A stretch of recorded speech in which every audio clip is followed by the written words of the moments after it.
All right, let's talk about something we all kind of take for granted: finding stuff.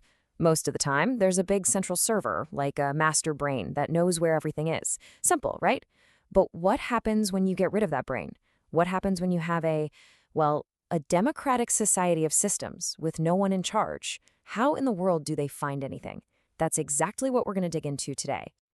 So, here's the plan. First, we'll quickly touch on why you'd even want to ditch a central server in the first place. Then we'll look at the two big ideas for how to survive without one: the chaotic, gossip approach and the super organized, systematic one. And finally, we'll put them head to head to see which one comes out on top. Or if it's a bit more complicated than that. All right, section one: beyond the central server. So, before we can talk about getting rid of that central server, let's just ground ourselves in the world we all know. I mean, if you've ever touched a relational database, you know this inside and out, right? It's the classic client-server setup. You've got one big, authoritative server, your single source of truth, that keeps a perfect index of everything. It's clean, it's predictable, and for a long time, it's just how things were done. So this is the big question, right? This is the whole problem we're trying to solve. You take away that central directory, that one server that has all the answers, and what are you left with? You've got all these computers, all this data, but no map. All of a sudden, just finding a single file goes from being trivial to a really, really big problem. And this right here really nails the difference. On one hand, you've got the centralized system. Think of it like a perfectly organized library with a pristine card catalog. You want to find a book? No problem. But in a decentralized P2P system, well, that card catalog's been thrown into a shredder. It's gone. Now it's up to every single person in the library to figure out their own system for finding anything. It's a completely different game. Okay, so you're probably thinking, why would anyone choose that chaos? And that's a fair question. But it turns out that perfect centralized library has some serious weaknesses. For one, if that single server goes down, the whole thing is offline. Kaput! That's your single point of failure. Then, if your service gets really popular, everyone's trying to talk to that one server at once, and everything slows to a crawl. And of course, running a giant, powerful server 24/7, well, that gets expensive fast. Which brings us to our first solution. And honestly, it's probably what you or I would do in the same situation. If you've lost something and have no idea where to look, you just start asking people, right? You spread the word, you gossip. In the P2P world, they call this the unstructured approach. The motto is simple: just ask everyone.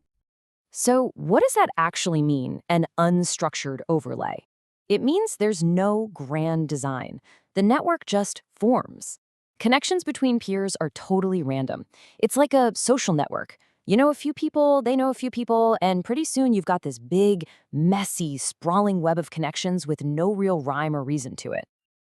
Okay, so how do you find something in this big, random mess? Well, you use a method that's as subtle as a sledgehammer. It's called flooding, and it's exactly what it sounds like. Step one, you shout your question to all your immediate neighbors. Step two, each of them shouts it to all of their neighbors. It just keeps spreading out like a wave washing over the network. Now, to stop this from going on forever, there's a little built-in kill switch, a time to live counter that basically tells the message to self-destruct after a certain number of hops. Yeah, the whole point of flooding is just sheer coverage. You're not trying to be clever or precise. The goal is to just blast your request out there and hit as many peers as you possibly can.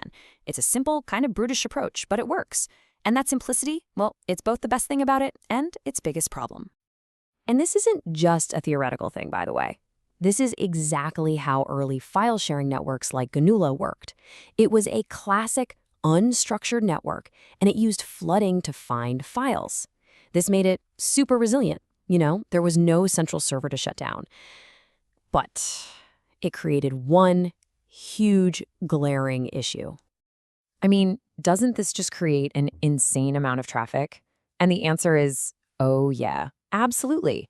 Flooding is a complete network hog. It's super inefficient, creating tons and tons of duplicate messages. As the network gets bigger, the problem just gets worse. It was obvious that this couldn't be the final answer. People needed a smarter, more elegant solution.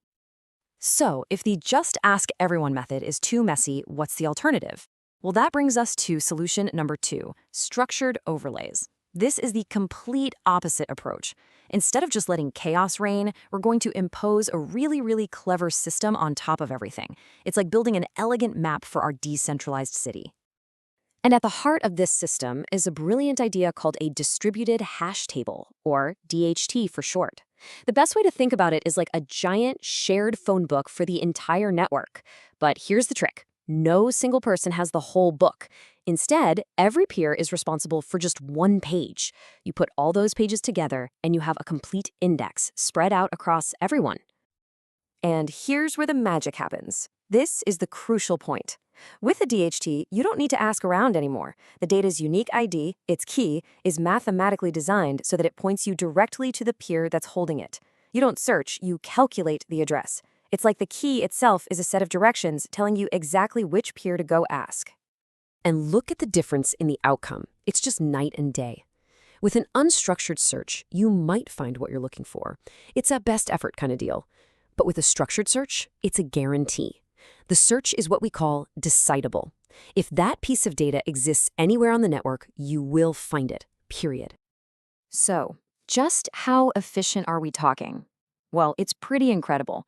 You'll see things like Cord or Cademia. These are popular DHT protocols, and they have a routing efficiency of O of log n. Now, I know that just looks like math speak, but trust me, what that log n means in the real world is an absolute game changer for scalability. Let's put that O of log n into perspective.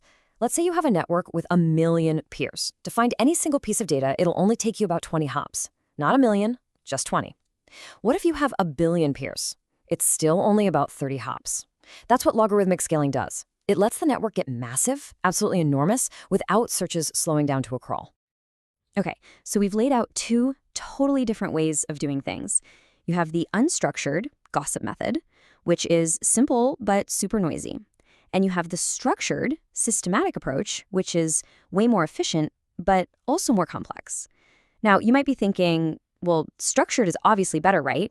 But like with almost everything in engineering, it's not that simple. It's all about trade-offs. And this table really breaks it all down. Look at the unstructured side. Its biggest win is flexibility. Peers can pop in and out of the network all day long without breaking anything. That's awesome for networks where there's a lot of churn, lots of users coming and going. The price you pay? Low efficiency and no guarantee you'll find what you're looking for. Then you have the structured side. You get that amazing, high-speed, guaranteed search. But the trade-off is flexibility. It's more rigid. Everyone has to play by the rules, and managing all those peers joining and leaving gets a lot trickier. So what does this all mean for the future? It kind of leaves us with a big, open question. As we build more and more with these decentralized systems, what do we actually want? Do we want the predictable, hyper-efficient order that you get from a structured system? Or do we prefer the messy, chaotic, but super resilient freedom of an unstructured one? There's no easy answer, and honestly, the future of distributed systems is probably going to need a bit of both. Hey, if you found this deep dive into P2P networks interesting, it would be awesome if you could hit that like button and subscribe for more. And hey, if you know someone who geeks out on this stuff, share it with them. Thanks for watching, and we'll catch you on the next one.